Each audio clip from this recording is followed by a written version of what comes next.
이번에 다룰 모델은 레티나 넷이라고 하는 이런 모델입니다. 여러분들 레티나라는 거가 이제 뜻을 아시나요? 이게 눈에 이제 망막을 이렇게 의미를 하죠. 일단 눈에 대한 얘기가 갑자기 왜 들어가지? 일단 제목을 좀 기억을 해두시고요. 우리가 원 스테이지 디텍터, 즉 리지온 프로포저를 제외해서 피처에서 곧바로 클래시피케이션과 이제 바운딩 박스 리그레션을 수행을 하는 이 원 스테이지 디텍터의 문제라고 생각할 수 있는 부분이 앞서도 좀 많이 나왔지만 이 레티나넷에서 좀 해결을 하고 싶은 거는 기본적으로 클래스에 어떤 임밸런스가 좀 있다는 거예요. 이 클래스 임밸런스가 뭐냐? 우리가 클래시피케이션 할 때도 그렇지만 우리 데이터셋에서 예를 들면 우리 데이터셋이 총 20개의 클래스가 있다고 했을 때 어떤 데이터셋은 이렇게 많고 어떤 애는 이만큼 있고 어떤 애는 이만큼 있고 뭐 예를 들면은 우리 일상생활에서 조금 보기 힘든 그런 사물 같은 경우에는 데이터가 굉장히 작겠죠. 데이터가 이만큼밖에 없다. 이런 데이터가 있을 때 데이터가 작은 어떤 클래스에 대해서는 학습이 잘 안 되겠죠. 데이터가 많은 애들에 대해서 학습이 잘 될 겁니다. 이런 거를 우리가 클래스 임밸런스라고 부르게 되고요. 오브젝트 디텍션에서도 마찬가지예요. 오브젝트 디텍션에서도 우리 데이터셋에는 포지티브 샘플, 즉 어떤 객체보다 네가티브 샘플이 많다는 겁니다. 배경 영역이 더 많아요. 그러니까 오른쪽에 있는 요 그림을 한번 볼게요. 오른쪽에 있는 그림만 봐도 전체 이 이미지 영역에서 지금 실제 객체, 사람이든 뭐 자동차든 객체가 있는 영역은 요만큼밖에 안 되죠. 요만큼밖에 안 되고 나머지 부분은 전부 다 배경입니다. 그러니까 대부분의 데이터셋이 네가티브 샘플이 되게 많고 배경이 많고 객체는 적은 양상을 띠고 있고요. 그리고 또 하나의 문제점이라고 우리가 생각을 할 수 있는 부분은 우리가 예를 들어서 앵커 박스가 있잖아요. 앵커 박스가 있는 모델, 예를 들면은 SSD 같은 것 경우에는 앵커 박스라고 하기는 좀 뭐하지만 어쨌든 그건 피처 크기에 따라서 이렇게 그리드 셀을 나눈 다음에 이 그리드 셀에 대해서 기본적으로 앵커 박스를 지정을 하죠. 앵커 박스, 즉 디폴트 박스가 이렇게 막 존재를 해서 각 그리드 셀마다 사전 정의된 요 박스들이 있는데 이 사전 정의된 박스들의 대부분이 배경 영역에 당연히 있겠죠. 대부분이 네거티브 샘플, 즉 백그라운드 영역에 대부분의 앵커 박스가 존재를 하게 됩니다. 그리고 요 배경을 제외하더라도 배경 예시를 제외하더라도 foreground, 즉 객체끼리 간에도 객체가 있는 영역 간에도 임밸런스가 존재를 한다는 거예요. 아까 말씀드렸듯이 사람에 대한 클래스는 굉장히 많고 우리가 일상생활에 조금 만나기 힘든 그런 어떤 예를 들면 좀 뭐가 있을까요? 산삼이라고 해볼까요? 산삼 같은 데이터는 우리한테 굉장히 적겠죠. 즉 지금 이 코코 데이터셋 예전에 말씀드렸던 오브젝트 디텍션에서의 굉장히 유명한 데이터셋인데 여기에 이제 80개의 객체가 있다고 봤을 때 전체 개수를 세봤더니 이렇게 어떤 애들은 급격하게 많고 데이터셋 내부에 어떤 애들은 적당히 있는 반면에 어떤 객체들은 굉장히 적게 데이터셋에 지금 포함이 되어 있다는 요거가 이제 foreground imbalance라고 우리가 얘기를 한다는 거죠. 전반적으로 총체적 난국입니다. 클래스에 임밸런스가 있다. 요런 문제를 이제 원 스테이지 디텍터를 특히나 쓰게 되면은 또 문제가 투 스테이지 디텍터를 쓰게 되면은 투 스테이지 디텍터는 리지온 프로포절이라는 과정이 있어서 즉 뭔가 우리가 객체가 있을 법한 후보 영역을 이렇게 처음에 좀 걸러내잖아요. 그러니까 리지온 프로포절이 원 스테이지 디텍터는 얘가 없기 때문에 뭔가 배경에 대한 부분이 걸러지지 않는다는 거죠. 배경에 대한 부분이 걸러지지 않는다. 투 스테이지 디텍터에서는 리존 프로포절 과정을 통해서 네거티브 샘플이 걸러지는 반면에 원 스테이지 디텍터에서는 이러한 클래스 임밸런스 문제가 있음에도 불구하고 뭔가 네거티브 즉 배경 영역을 초창기에 초반에 이렇게 잡아내지 못한다는 이러한 치명적인 단점이 있게 됩니다. 이 코코 데이터셋의 요거는 코코 데이터셋 내에 이제 배경 영역, 네거티브 샘플이죠. 그리고 객체 영역에 대한 이 비율을 계산을 해봤더니 이렇게 차이가 많이 난다는 거예요. 거의 한 1000배 차이가 나죠. 그러니까 영상에서 거의 한 99%는 대부분 배경이고 1%만 거의 객체다. 이렇게 이제 생각을 하셔도 좋을 것 같습니다. 이러한 거를 원 스테이지 디텍터에서 어떻게 해결을 할 것이냐를 고민을 한 게 이 레티나 넷이라고 하는 원 스테이지 디텍터가 되겠습니다. 그래서 레티나넷의 어떤 키가 되는 아이디어는 이 포컬 로스라는 거를 학습할 때 이제 썼다는 거예요. 레티나라고 하는 애가 아까 눈의 망막이라고 했었었죠. 포컬이라고 하는 거는 어딘가 이제 초점을 이렇게 맞추겠다는 건데, 어디에다가 초점을 맞추느냐, 결국은 뭔가 클래스 데이터의 개수가 부족한 데에다가 초점을 맞추겠다는 겁니다. 그 포컬 로스가 지금 하고 싶은 거는 클래스에 임밸런스한 이런 어떤 문제가 있다면, 어떤 균형이 안 맞다면은, 우리 데이터셋에 균형이 안 맞다면은 얘를 조금 밸런스를 맞추는 형태의 로스를 좀 써서 학습을 시키자가 이제 포컬 로스예요.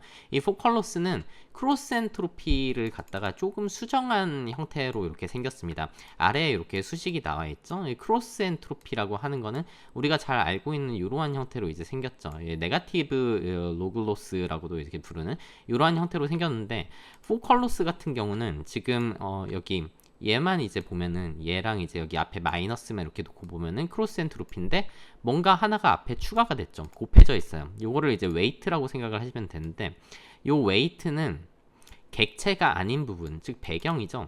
배경에 페널티를 주자 이거예요. 배경 쪽에는 조금 값을 낮추는 페널티를 주자. 그 여기에 이제 올라가는 여기 감마라고 하는 수치가 이제 포커싱 파라미터라 그래가지고, 이거는 사람이 조절해야 되는 하이퍼 파라미터입니다. 그래서 이 지금 이 focal loss for dense object detection이라고 하는 얘가 이제 레티나 넷에 대한 기술 문서인데, 여기에서는 이 포커싱 파라미터인 감마 값을 갖다가 감마를 0으로 하면 여기 이제 감마가 0이 들어가면은 얘는 1이 되니까 이건 없는 거나 매한가지죠. 결국 감마 0이라는 거는 얘는 그냥 크로스 엔트로피를 썼다는 거랑 똑같은 거고요. 이 감마를 조금 값을 이렇게 높이게 되면은 어떠한 현상이 발생을 하느냐, 어떠한 현상이 발생을 하냐면은 이 파란색이 이제 그냥 크로스 엔트로피입니다. 파란색이 크로스 엔트로피인데, 나머지 감마 값을 높이면 높을수록 얘가 이렇게 이쪽이 이렇게 줄어들죠. 여기 이쪽 끝을 보게 되면은, 먼저 그래프 설명을 좀 드려야 될 것 같네요. 그래프가 이쪽으로 갈수록 뭔가 데이터가 많다는 거예요. 데이터가 많은 클래스. 예를 들어서 극단적으로 여기에 있는 얘는 배경이라고 생각을 해보면, 배경은 데이터가 굉장히 많죠. 배경은 데이터가 상당히 많아가지고 여기 high probability, 그러니까 뭔가 배경은 많기 때문에 우리가 오브젝트 디텍션 할 때 배경에 대해서는 확신을 가질 수가 있어요. 높은 확률로 얘는 배경이다라고 이런 거를 추론을 할 수가 있기 때문에 얘는 굉장히 쉬운 예제예요. 쉬운 예제에 대해서는 가중치를 덜 주자, 즉 페널티를 주자 이거죠. 약간 이런 식으로 이렇게 우리가 로스를 할 때, 일단 로스라는 거를 다시 한번 생각을 해볼까요? 우리가 J라고 하는 우리의 오브젝티브 학습 시에 로스가 있다면은, 우리는 얘를 갖다가 그레디언트를 계산을 해서 여기에 이제 러닝 레이트를 곱하고 원래 모델이 갖고 있던 웨이트를 이렇게 업데이트 하는 게, 요게 이제 백프로파게이션이죠. 그레디언트 디센트를 이용한 백프로파게이션인데, 우리가 이 로스에 대한 그레디언트가 이렇게 이 값이 작다는 거는, 이 로스의 그레디언트가 작다는 거는 이 웨이트가 조금만 변한다는 겁니다. 조금만 변한다. 만약에 이 로스가 크다면 우리의 예측치와 정답의 차이가 크다면은 그거에 대해서는 값을 많이 바꾸세요. 거꾸로 이렇게 이제 되는 거죠. 그 원칙을 생각을 해본다면은, 우리의 로스를 갖다가 뭔가 잘 분류되는 어떤 데이터에 대해서는 가중치를 좀 낮게 해서 이렇게 페널티를 줘서 로스를 작게 한다면, 세로축이 로스 값이죠. 로스를 작게 하면은 업데이트가 조금 덜 되겠죠. 그 얘기인즉슨 분류가 애초에 잘 되는 이런 백그라운드, 배경 같은 부분에 대해서는 그레디언트에 대한 모델의 업데이트를 덜 하겠다 이거예요. 그럼으로써 클래스 임밸런스에 대한 문제를 갖다가 우리가 좀 해결을 하겠다, 이런 식으로 이제 접근을 하는, 얘가 이제 포컬 로스가 됩니다. 이 포컬 로스는 지금 보시면 아시겠지만 크로스 엔트로피를 그냥 수정한 거기 때문에 오브젝트 디텍션에만 쓸 수 있는 게 아니라 뭐 일반적인 클래시피케이션 문제에도 쓸 수가 있는 거예요. 그래서 여러분들이 예를 들어서 어디에 내가 회사에 면접을 가는데, 데이터가 어떤 데이터는 좀 많고 어떤 데이터는 적어요, 요거를 어떻게 해결할 건가요 했을 때 요 포컬로스를 얘기를 좀 하셔도 됩니다. 이 포컬로스를 쓰게 되면은 요 데이터 임밸런스 문제를 약간이나마 해소할 수 있다라는 형태로 이렇게 접근할 수 있는, 요 로스를 써서 이제 오브젝트 디텍션에서도 좀 사용을 해먹었다는 게 레티나넷의 가장 큰 핵심적인 아이디어가 되고, 그 다음에 두 번째 이제 좀 아이디어는 넥이라는 걸 좀 도입을 했다는 겁니다. 이 넥이라고 하는 애가 이제 목이죠, 목.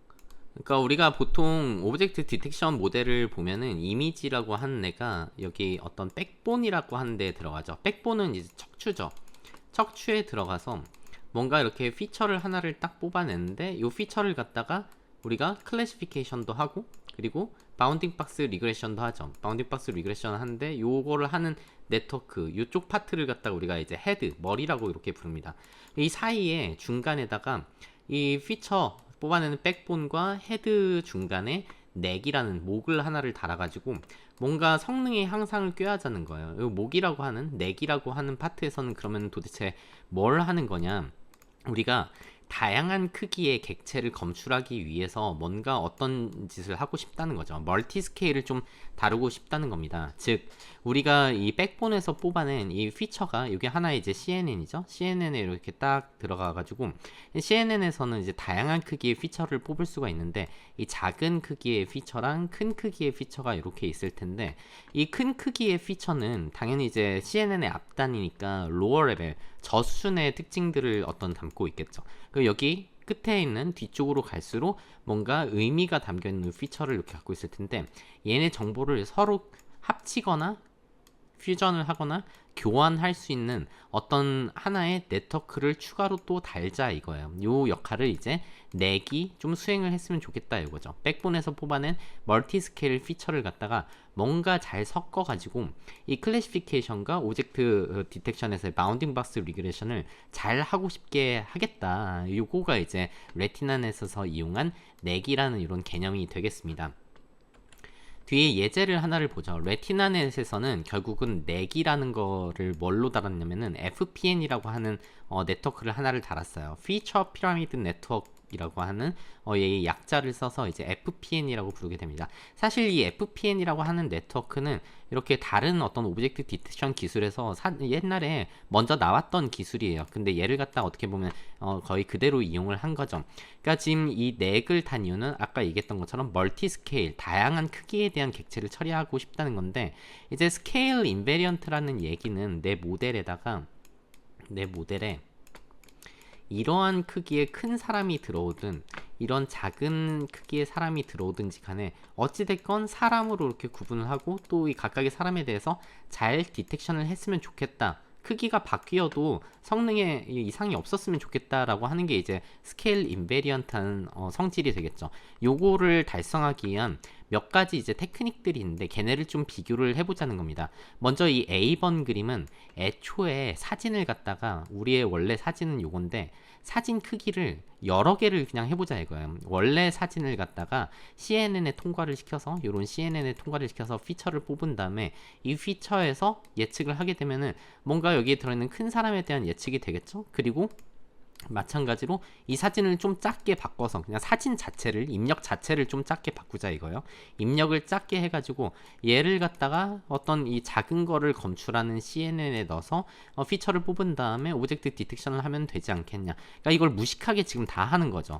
이미지 입력 이미지의 크기를 갖다가 전부 다 이렇게 작게 여러 개를 만든 다음에 얘네 각각을 다 CNN에 이렇게 통과를 시켜가지고 CNN에 통과를 시켜서 걔네에 해당하는 피처를 찾은 다음에 걔를 갖다가 이제 예측을 하자 이렇게 한다는 거는 뭔가 좀 바보 같은 짓입니다. 속도가 너무 느리겠죠. 이렇게 하는 거는 사실상 조금 굉장히 좀 안 좋은 방법이고요. 두 번째 지금 B번 그림에 그려져 있는 거는 B번 그림 같은 경우에는 이 입력을 갖다가 입력 영상을 CNN에 이렇게 쏙 넣어가지고 마지막에 나오는 요 피처만 쓰자 이거죠. 요 피처만 써서 뭔가 예측을 하자. 요런 모델을 우리가 배웠죠. 욜로라고 하는 거.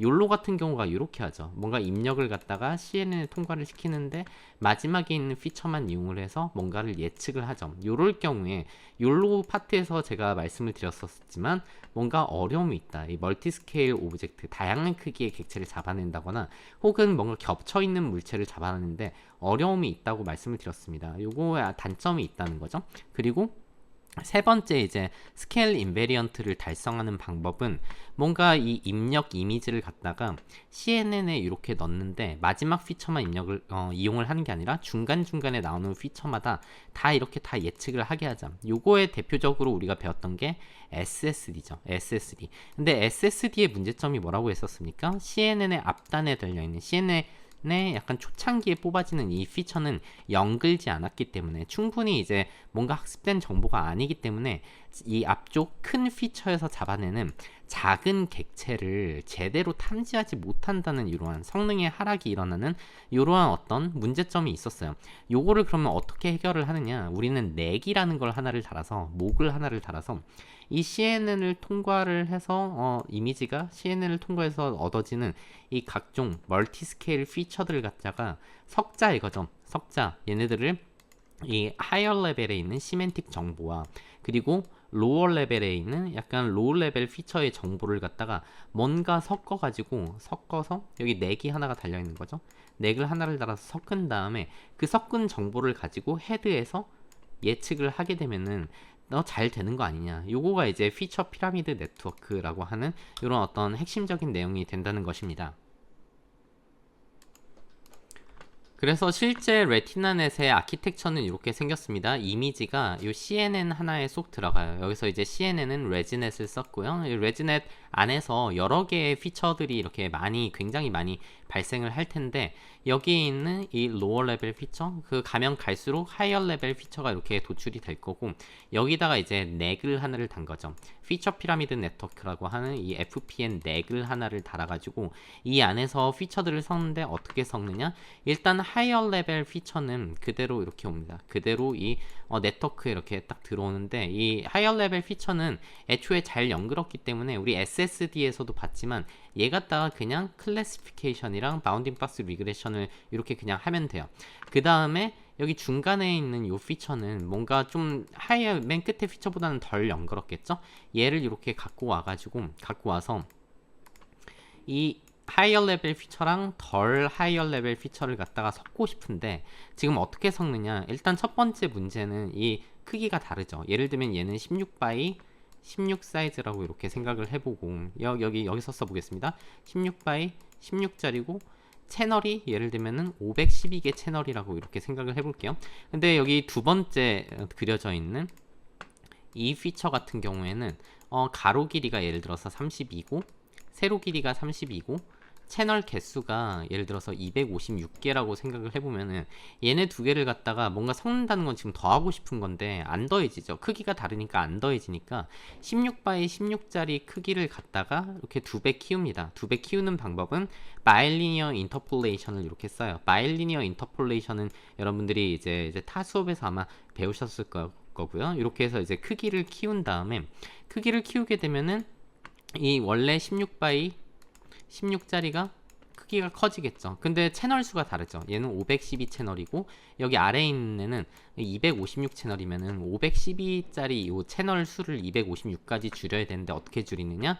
원바이 원짜리 콘볼루션을 하나를 달아서 채널 수를 갖다가 512개에서 원바이 원짜리 콘볼루션 필터를 갖다가 256개를 쓰자는 거죠. 256개를 써서 채널 수를 이렇게 줄이게 되면은 16바이 16바이 512짜리라는 피처가 이제 여기서는 그대로 쓰는데 이 아래랑 이제 합쳐질 때 크기를 키우고 크기를 2배 키워서 32바이 32가 되고 채널 수는 콘볼루션으로 줄여가지고 256개가 되니까 이 사이즈랑 동일해지니까 더할 수가 있는 거죠. 덧셈 연산이 돼서 진행을 할 수가 있다.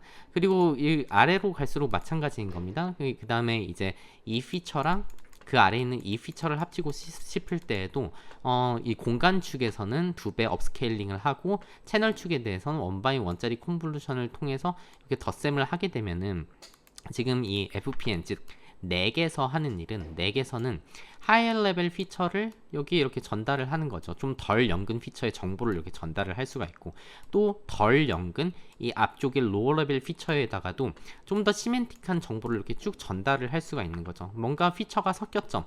피처가 퓨전이 이렇게 됐고 또 정보를 뭔가 교환을 이렇게 하게 되는 이렇게 되면은 SSD에서는 이 작업이 없었습니다. SSD에서는 그냥 얘를 갖다가 이렇게 클래시피케이션 리그레션을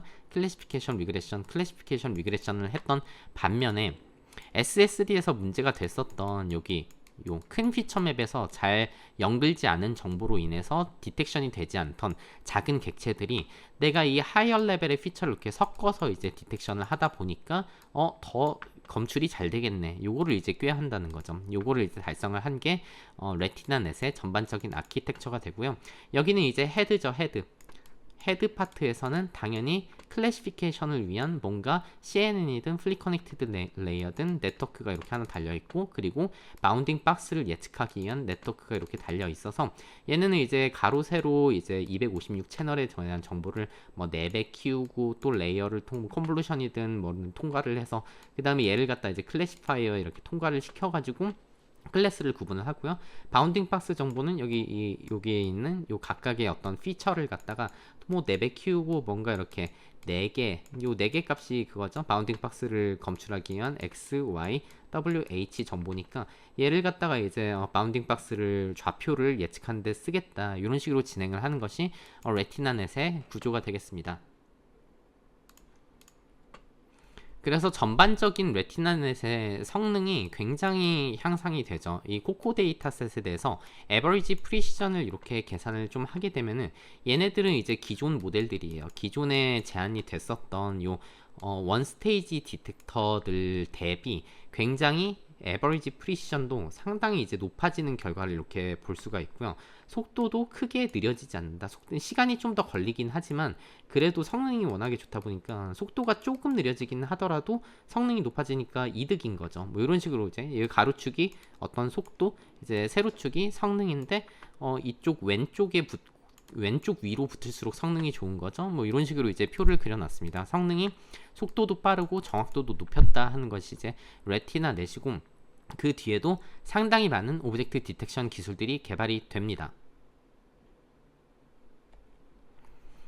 최근에 오브젝트 디텍션의 어떤 발전 방향들은 당연히 우리가 기본적으로 생각할 수 있는 거는 뭐 이제 아키텍처를 뭔가 조금 바꾸는 거죠. 네트워크를 갖다가 예를 들면 백본을 레지넷 같은 걸 안 쓰고 우리가 클래시피케이션에서 잠깐 다뤘었던 에피션트 네트워크 같은 것들을 이제 써가지고 에피션트 넷 계열, 요 디텍션 오브젝트 디텍션에 넷을 붙인 겁니다. 에피션트 넷을 활용한 오브젝트 디텍션 기술들, 요거가 굉장히 큰 부류로서 이제 발전이 되게 되고요. DETR은 디텍션 트랜스포머예요. 트랜스포머, 요 아래에 있는 이 네트워크가 이제 트랜스포머를 이용한 오브젝트 디텍션 기술인데, 디텍션 트랜스포머를 활용한 어떤 그 시리즈들이 쭉 나오는 좀 더 향상된 아키텍처를 이용한 오브젝트 디텍션 기술들이 이렇게 개발이 되는 게 이제 현재 추세가 있었고요. 그리고 앵커라고 하는 거, 앵커가 우리가 Faster RCN에도 있었고 SSD에도 있었었고, 앵커가 항상 문제가 돼요. 앵커가 왜 문제가 되느냐, 앵커를 둔다는 것 자체가 사람이 뭔가 좀 개입해야 되는 여지가 많아진다는 거예요. 예를 들어서 우리가 이미지를 이렇게 박스 그리드로 이렇게 나눈 다음에 내가 여기에 이거를 앵커로 두고 여기에 사전 정의를 하죠. 사전 정의, 앵커 박스를 이렇게 디폴트 박스를 사전 정의를 한다는 것 자체가, 사전 정의하는 박스를 어떻게 할 건데, 예를 들면은 사전 정의 박스의 크기를 어떻게 할 거고 가로 세로 비율을 어떻게 할 거고, 이거 다 사람이 정해줘야 된다는 겁니다. 앵커를 한다는 거가 사람이 뭔가 개입하는, 뭔가 사람이 어떻게 해야 될지 모르니까 사람이 하이퍼 파라미터로 조절을 해야 된다는 건데, 사람이 개입하는 순간 뭔가 성능이 낮아지겠죠. 어떻게 하면 이 앵커를 최대한 안 쓸 수 있을까, 앵커 프리로 어떻게 설계를 할 수 있을까 하는 방법들이 좀 많이 개발이 돼요. 이게 대표적인 것들이 FCOS라는 거라든가 이제 포비아 박스라고 하는 이런 거, 요거가 이제 그런 기술들입니다. 사전에 앵커 박스를 정의를 하지 말고, 뭔가 예를 들면 이쪽 궁금하신 분들은 앵커 프리 디텍터들을 좀 찾아보시면 되는데, 내가 이 가운데 점 대비 이 가로 세로 비율을 그냥 뭔가 정답에 좀 학습을 시키자라는 이런 테크닉을 좀 많이 써요. 이거 이제 앵커 프리라고 하는, 앵커를 어떻게 하면 최대한 덜 쓸 수 있을까에 대한 오브젝트 디텍션 기술들이 좀 많이 나오게 되고요.